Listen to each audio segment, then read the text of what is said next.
So let us see what do we have here for you guys. Please just take only what resonates. And ngayon ay thank God it's Friday. Weekends na naman.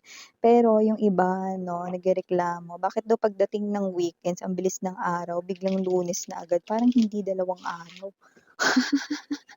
Yung nai-experience nilang pahinga, Nakaloka. Well, still, try to relax your mind, no? And enjoy or relax, diba? So, let us see.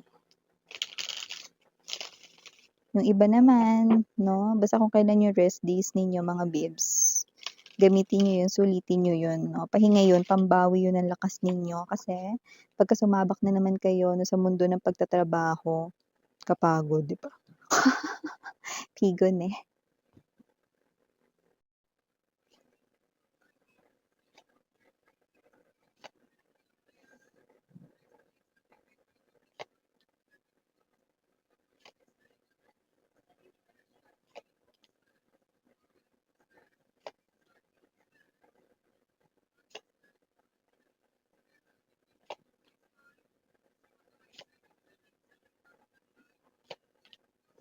Wow, anong klaseng galawan to? Out of the deck, Magician, Page of Wands, and the Ace of Wands. Oh, mga babes, with this King of Wands energy, ang nakikita kong tinutumbok ng mensaheng ito ay tumingin man daw siya sa iba, sa'yo pa rin daw siya rito uuwi. Or tumingin man siya rito sa iba, ikaw lamang ang kanyang minamahal, no? Pero may mali dun, 'di ba? Kakaloka siya, 'di ba? May mali dun mga babes, no? Kasi kung sino man 'tong, energy na ito yung klase ng energy, no? Na parang sinasabi niya rito kasi flirtatious 'no, yung nakikita ko ditong energy na with the Ace of Wands right in here 'no, and there's this, King of Wands dito. So, lumalabas mga babes 'no, na itong person na 'to ay someone dito na may pagka-flirt 'no, dito 'no, sa kanyang words, sa kanya dito na pag-e-express ng kanyang emotions 'no, parang, mabilis ring makuha ng iba yung atensyon niya rito 'no. So, I do see that your person here, ito rin talaga yung issue mo sa kanya na yun ang nakikita natin dito 'no. So, whatever the case may be, tumingin man daw siya rito sa iba, ikaw pa rin nagmamay-ari ng puso niya. Pero siyempre ano ba naman 'yan, 'di ba? Nasa loob kayo ng isang relationship na ito hindi puwede kahit sabihin pa natin 'no na, hindi ito about love 'no or hindi ito sineseryoso niya, mali pa rin dahil nasa loob kayo ng isang relationship na at yung iba sa inyo rito, you are already married sa person na ito. Iba naman, maaaring hindi pa kayo married sa kanya, pero alam mo ng ganyan na ganyan ang ugali ng person mo dahil nauobserbahan mo yan sa kanya with the Page of Swords energy, no? Pero nakita ko rito, no, hindi ko rin alam, no, kung paano ko 'to ipapaliwanag ng matino sa inyo. Kasi with the Seven of Coins energy, nakita ko dito na tignan mo, Four of Coins to the Seven of Coins 'no, kanya-kanya lang sigurong trip yung mga tao, 'no, pero hindi ko maintindihan anong klaseng trip ang meron ng person mo. Kasi nakita natin dito 'no, na kung sino man 'tong person ninyo, well invested siya sa'yo. Meaning to say, etong person mo rito 'no, ay someone na nakikita ko na yung heart niya 'no, ay yours. Nakikita ko rin dito na ikaw ang love niya rito, that's for sure. Pero yun nga lang sadyang malandi siya. Nakita ko rito 'no na, with the full card energy itong person na ito 'no ay nakikita ko na everytime na nagtatampo ka kinakabahan din siya. Yan, nami-miss ka rin niya rito 'no kapagka hindi kayo okey, nakikita natin dito. And with the full card energy 'no, hahabulin ka nito kung sakali man na hindi maging maganda 'no, ang inyong sitwasyon 'no. Like let's say 'no, kung makikipaghiwalay ka pipigilan ka niya. Ngayon kung naghiwalay na kayo hahabulin ka niya. Yun ang energy niya kasi kaya niyang mawala dito yung ibang mga girls or ibang mga women or ibang mga men or ibang mga boys, wala tayong gender dito, LGBTQ of course welcome din kayo. Pero 'wag lang ikaw. 'Di ba ang gulo niya? Pero sa nakikita ko dito 'no, walang halong bahid ng pagbibiro kung ano yung binanggit ko kasi yun din talaga yung laman ng kanya ritong isip 'no. So kung may isip mo rito parang ang weird 'di ba? Pero ikaw alam mo at kilala mo yung person mo, alam mo Miss yan, alam kong malandi siya pero alam kong ako yung mahal niya, yan oh. Ngayon kung ikaw yun at yun yung intindi mo sa person mo, well sa'yo ang reading na 'to. Kasi ikaw nga lang talaga rito yung siniseryoso niya, ikaw lang talaga yung nasa puso niya rito, walang iba, pero sadyang malandi siya. Alam ko hindi maintindihan yun ng iba 'no, pero yun ang nakikita ko dito, ang weird. Pero nakikita ko na itong person na 'to 'no, ay yun nga talaga ang ipinararating niya. Ay go, kaya kung sino man 'tong energy na 'to 'no, with this King of Wands energy and the Four of Coins, okey, mawala ng lahat, 'wag lang daw ikaw, ayan, oh. Ay. So, bago natin napag-usapan kung gaano ka-weird ang person mo, batiin muna natin everybody. Hi and hello there everyone, my name is Yan. Welcome new subscribers. Returning Eastern buyers, thank you sa inyong walang sawang love and support for me. Kung di niyo pa alam, mayroon pa tayong isa pang channel link down below lang sa ating description box. So if interesado, click lang yan para makarating kayo there. Everyday nag-upload ng collective readings for all signs to one. At kung hanap ninyo mga babes, no, ay no contact situation update araw-araw ginagawa rin natin yan dito sa ating main channel, no, para sa mga walang contact with their person. Okay, sa mga gusto makibalita, chumika, doon, pwede nyo rin yan laman. At syempre 'no, puwede ring mag-switch ang roles, general reading kasi ito babe, and at the end of the day lahat ay may free will na puwede mong gamitin anytime, anywhere 'no. So, timeless tayo puwede nangyari 'no, sa iba nangyayari 'no, sa iba mangyayari pa lang first nakikita ko 'no, itong person na 'to 'no, ay kakaiba. Parang ewan ko nasanay ka na lang bang ganito siya 'no, kasi ikaw hindi mo rin dito ma-explain parang alam mo na meron siya ditong kinakausap na iba 'no, pero for some reason alam mo rin sa sarili mo ikaw lang talaga mahal niya kahit may kinakausap siyang iba. So, kung ikaw yun, then definitely sa'yo nga itong reading na ito kasi nakita ko rito 'no, na ikaw talaga yung mahal ng person mo rito kaya kahit na parang meron siya ditong mga ibang kinakausap 'no, wala siyang planong seryosohin ng mga iyon. So nakikita ko rito na yung person mo dito ay may energy ng, hindi ko ma-explain kasi parang hindi ko naman masabi na siya ay, player talaga. Pero parang mahilig kasi siya ritong mapagpatol sa mga nagbibigay ng compliment sa kanya 'no, paanong gano'n Miss yan? Kunyari ganito, may bumati sa kanya 'no na ang gwapo niya or bumagay sa kanya yung porma niya, yung mga gano'n. Let's say compliment, mga gano'n, 'no? Mapagpatuloy siya sa mga ganyan, okey?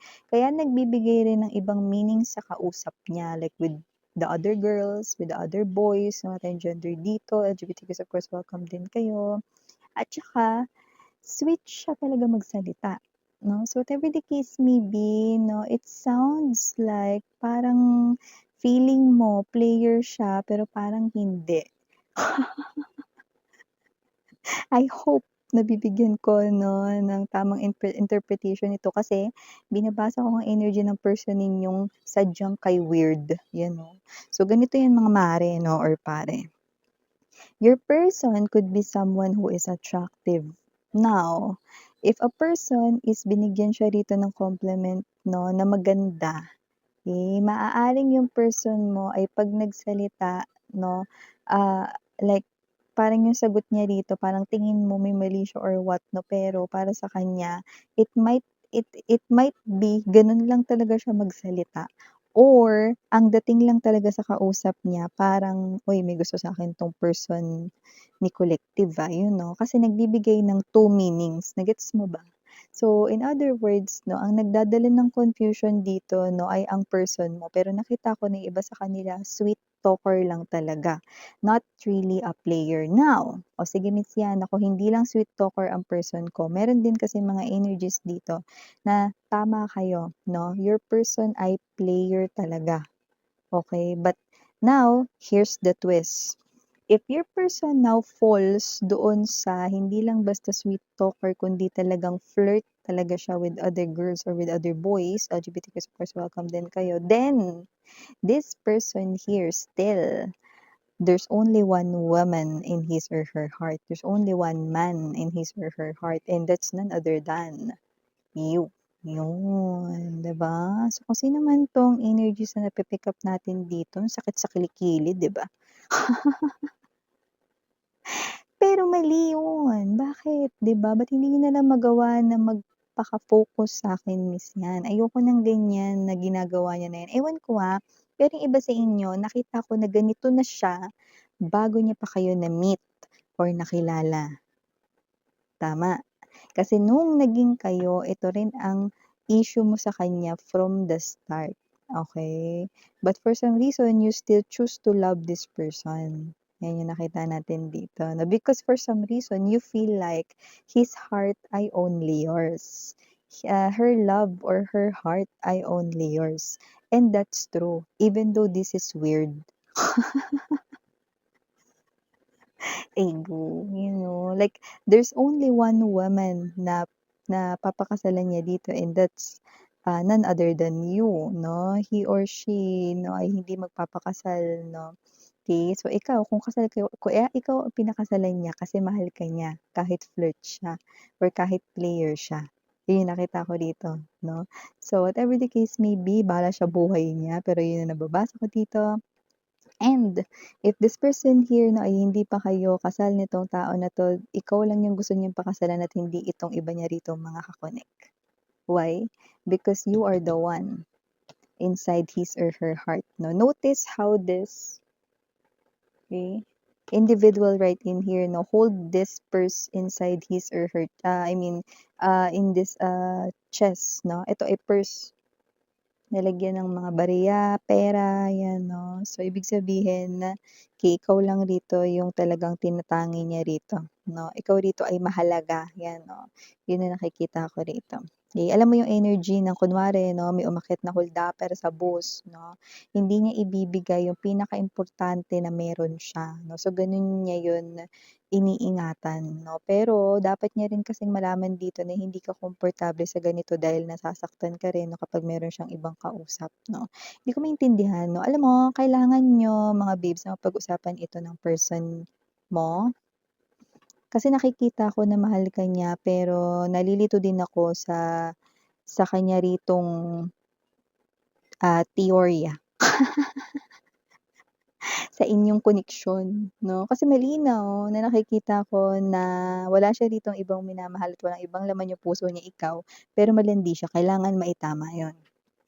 Okay, kailangan ma-correct iyon 'no, kasi yun ang maaaring maging sagabal dito sa inyong koneksyon lalo na hindi ka napapanatag dito 'no. Kasi kahit na sabihin natin na sinabi niya na pupunta lang siya sa mga friends niya, barkada or mag-o-OT siya 'no, merong energy na hindi ka naniniwala dun kahit totoo yun. Because you know that your person ay flirt, 'di ba?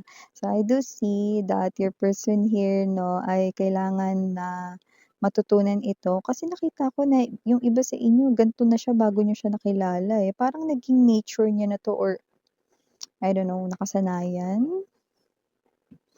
Hmm. Ace of Wands energy, I do see Page of Wands right in here na The Magician. Alam mo, hindi ko alam, pero nakakuha tayo dito ng vibe that your person here ay younger looking. Like, mukha siyang mas bata tingnan, okey? Baka kasi dahil ikaw yung mas stress sa inyong dalawa dahil namomroblema ka sa kanya. Pero nakita ko rito mga babes 'no, na itong person na 'to 'no ay younger looking compare sa kanyang, age. So possible na talagang your person ay attractive 'no or his or her energy ay attractive.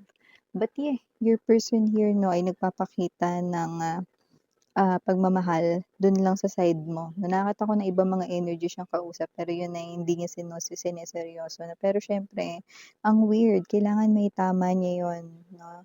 Ah, yeah. Kasi kung papansin mo center or core of the reading, ito ay, magagawan pa ng paraan. Kasi ito ang energy niya, okey? Nakikita ko na labis-labis siya ritong masasaktan kung lalayo ka ng tuluyan sa kanya at kung hiwalay na kayo ngayon, labis-labis siya masasaktan kung hindi ka na babalik. 'Yan, 'di ba? Kakaloka, 'wag kasi siya masyadong malandi diyan. Dapat yung kalandian na yun sa'yo lang, 'di ba? Ay go, eh, minsan talaga sa buhay ng tao makaka-encounter ka ng ano, eh, 'no, yung mahirap ispilingin, di maintindihan, 'di ba? Kakaloka. So, yung initials na tayo, we have here capital letter J, capital letter S, capital letter K, capital letter T, capital letter N, capital letter D as in dog, capital letter E, and capital letter A. For small letters, we have A again, at maaaring ito ay dalawa pero maaaring hindi maging tatlo. We also have here J, W, U, R, H, and last but not the least, C. So, ito yung mga mensahe na nakuha ko para sa'yo, baby. Again, name Yuriana, only for the girls, Yana, dun na for the boys. Sarang, hey, love and light, ito. And yun.